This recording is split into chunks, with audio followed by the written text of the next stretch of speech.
I think so. I mean, do you know something? ვფიქრობ, რომ ამერიკელი ჯარისკაცები პოლონეთში დარჩებიან და თუ მათ ენდომებათ მეტსაც განვათავსებთ. პოლონეთს დიდი ხანია სურს ამერიკელი ჯარისკაცების რაოდენობა გავზარდოთ, თუმცა ძალიან ცოტაა ისეთი ქვეყანა, სადაც პოლონეთზე მეტი სამხედრო გვყავს. ყოველ შემთხვევაში ჯარისკაცები პოლონეთში დარჩებიან, რადგან ძალიან ვუჭერთ ხარს მასთან თანამშრომლობას. We're very much aligned with Poland.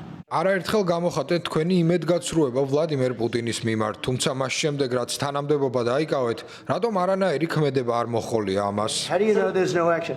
საიდან იცი რომ არანაირი ქმედება არ მოხოლია? თქვენ ამბობთ რომ ინდოეთისთვის, რომელიც ჩინეთის შემდეგ ყველაზე დიდი მყიდველია, მეორადი სანქციების დაწესება არანაირი ქმედება არ ყოფილა?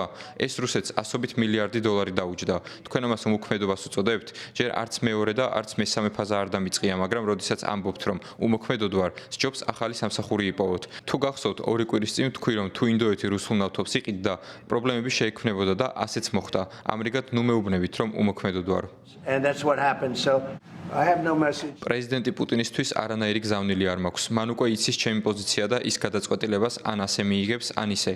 რაც არ უნდა გადაწყვიტოს ჩვენ ან კმაყოფილი ვიქნებით, ან უკმაყოფილო და თუ უკმაყოფილო ვიქნებით, მოვლენათა განვითარებას უკვე თავად ნახავთ.